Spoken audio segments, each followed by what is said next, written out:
Someone explain to me how I have 4 degrees and still can't get a job. BA in communication, BA in Spanish, BFA in dance. Get ready for this one. Master's degree in freaking journalism.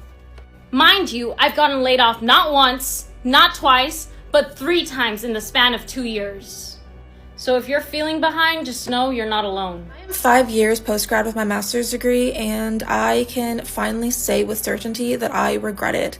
I honestly forget that I even have a master's degree. I started in 2019 before the big AI bubble, and I genuinely thought that this would have been a good choice for me. Now, the problem with AI and what we're going through today is that people feel like they're experts in things and they don't need specialized knowledge anymore. This is why we went to school, by the way, to get this specialized knowledge. I spent tens of thousands of dollars to realize that everything I learned in school was basically Googleable. It is something that probably ChatGPT could have given me the same answers on. The difference is I just sat in a classroom all day and spent a lot of money for it. Do you regret anything about your time at university? I would say I regret the degree that I chose to take. I did media and film studies. I think I chose it just because I wanted to go to university in general. Yeah.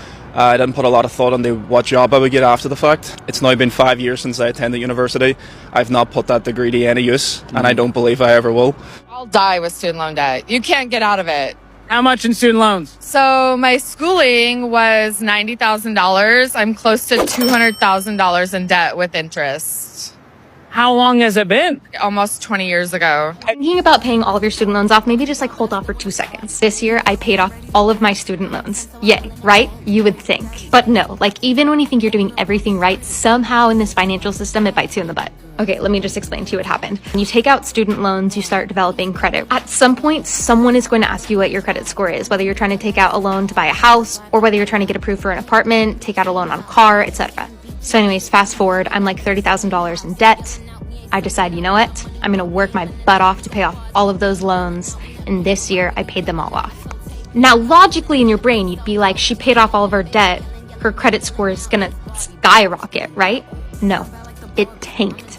Now, why? This is why I get so frustrated. Part of your credit score establishes credit history. So my student loans were my oldest account, but I just closed that account. So now I don't have 8 years of credit history, maybe I have 7. And what they say online is they want to say like, oh, we just want to see that you're a responsible borrower and that you can return money on time. And so we don't want you to make a big payment all at once, because that shows that we can't expect how you're going to return our money, right? The reason why they don't want you to pay that back all at once is because they earn interest while you're in debt.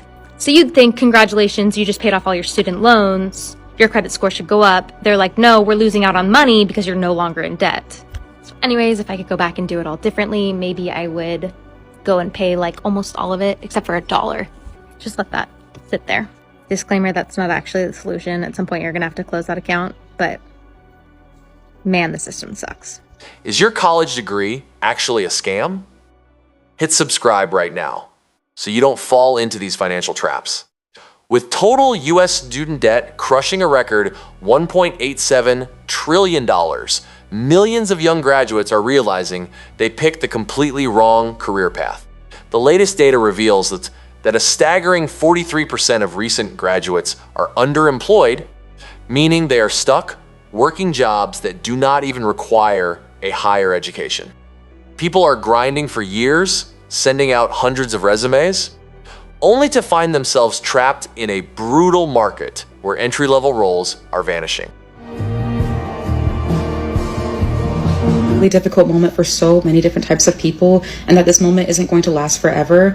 But it is incredibly disheartening to have spent the last 17 years of my life hustling and grinding to be in higher education and STEM fields like science and neuroscience, and be a freshly minted PhD with my doctorate in neuroscience, and still struggle so much to not only find a job, but find one that pays a livable wage. What do you mean I have the highest educational degree that you can get in the entire world, something that only 2% of people in the world have, and I'm struggling to find a job that pays more than a fast food manager position? So wait a minute.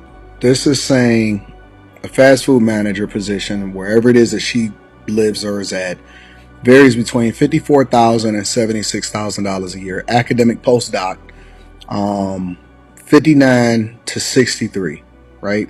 If you factor in the time that I took to do my bachelor's degree, then work for 5.5 years after the bachelor's degree doing like highly technical research jobs, research associate doing stereotaxic, cranial windowing surgeries, to advance, research about how our visual system processes information, managing an entire research laboratory at the VA Puget Sound where I did like literally every aspect of the research, budgeting, training people, hiring people, conducting the research, writing, grant writing. Like I had 4 published manuscripts from that one experience. Then a 5-year doctorate program where I was working truly like 60 hours a week, sometimes a lot more, just because the workload was so intense and the pay was so little. So I also went into further debt to do that. And my grad student experience was very successful, objectively. If you look at my resume, it's like first person in the history of my department to secure over $300,000 in fellowships and research grants and external funding.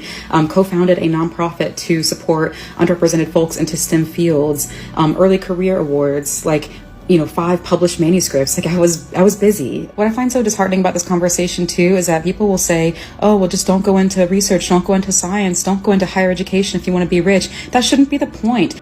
To make matters worse, many wind up paying off these massive loans for decades. But here is the ultimate twist. When you finally make that last payment, your credit score can actually drop. Because the system closes one of your oldest active accounts and shifts your credit mix, your reward for hard work is a lower score. You spend tens of thousands of dollars for a baseline check mark, only to end up drowning in debt and working a job you could have gotten straight out of high school. The old college promise is completely broken, leaving millions trapped in an endless financial cycle. Check this out. There is a Berkeley professor who says that best CS grads with 4.0 GPAs coming out of Berkeley still cannot get jobs in tech.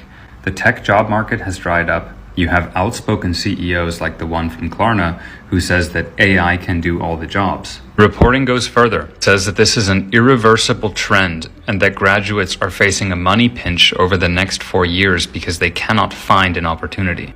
Tech companies laid off over 37,000 people since January. As a founder, I get to see in a lot of different companies, and unfortunately, I've seen staff from some of our clients be laid off and they're not hiring them back.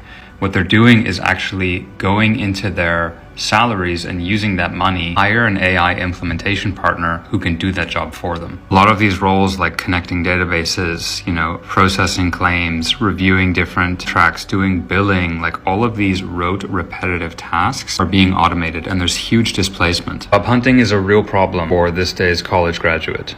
What do you think the solution is? Hold your hand when I say this. Degrees are not getting you jobs anymore. Unless you're in healthcare, law, or specific sections of engineering, degrees are not going to land you a job 9 times out of 10. There are so many people with degrees, especially in this job market, that cannot find a job for the life of them.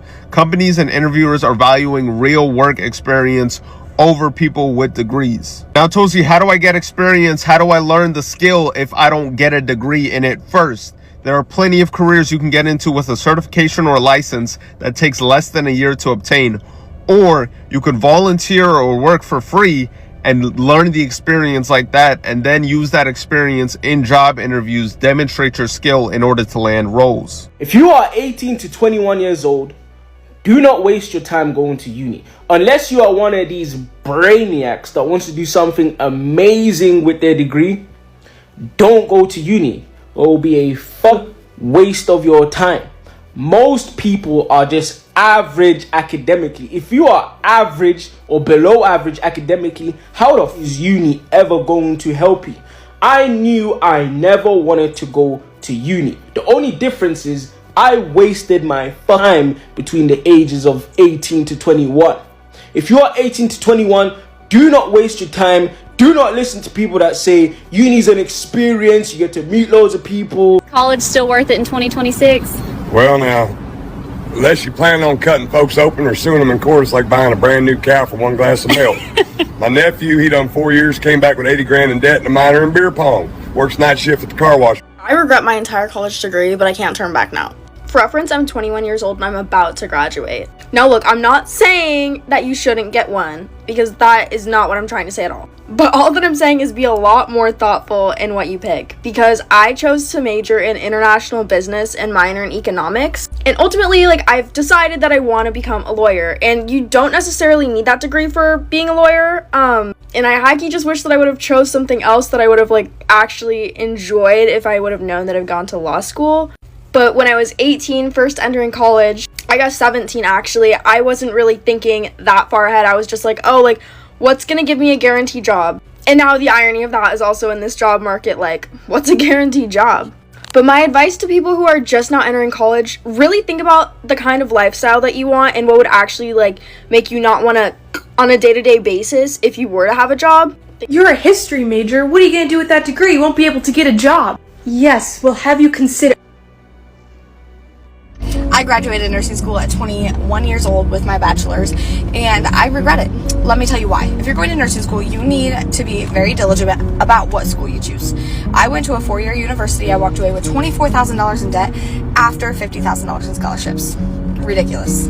Had I listened to my mother and gone to the community college, I would have had no debt. I would have started working as an LPN 1 year after starting nursing school. Congress passed a massive overhaul to the federal student loan system, and it's going to touch anyone currently has or will have federal student loans in the future. Today, we're going to talk about people who have existing federal student loans for their own education in their name and who are not going to be taking out any new loans after June 30th, 2026. If you're in one of the income-driven repayment plans, that's ICR, IBR, pay-as-you-earn, or SAVE, and you're either in active repayment or you're in forbearance, you're good. You're going to remain in that plan until June 30th, 2028. And on July 1st, 2028, you're going to be moved from your existing IDR plan to a new version of income-based repayment, or IBR. That's going to set your payment at 15% of your discretionary income. If you're married and you file separate federal income tax returns, your spouse's income will not be counted when they calculate your monthly payment. If you're married and you file joint federal income tax returns, your spouse's income will be used in calculating your payment. You will not lose any time that you've already accrued towards forgiveness. After a decade in higher ed, I've noticed a really interesting pattern with people who say they regret getting a certain degree and people who say they're really glad they got a certain degree. The degrees people say that they regret usually have 3 things in common. The first is usually that they come with a lot of debt but have no real career outcome. The second is they were told by some advisor or something to figure it out later, what they would do with the degree later, and later never came. And the third is that these are typically degrees that have no internships, no certifications, no licensure that's attached to it. So there's really kind of no path to follow afterwards. Hi there. Let's talk about this number right here. This is how much debt I have. I'm about $180,000 in debt from both federal and private student loans, my car loan, credit cards. That is all of my debt. I am 24 years old. I have a bachelor degree, so not even a master's. I have 1 minor, no focus in my major, as well as an honors degree, which did require some extra credits. So that is where this number is coming from.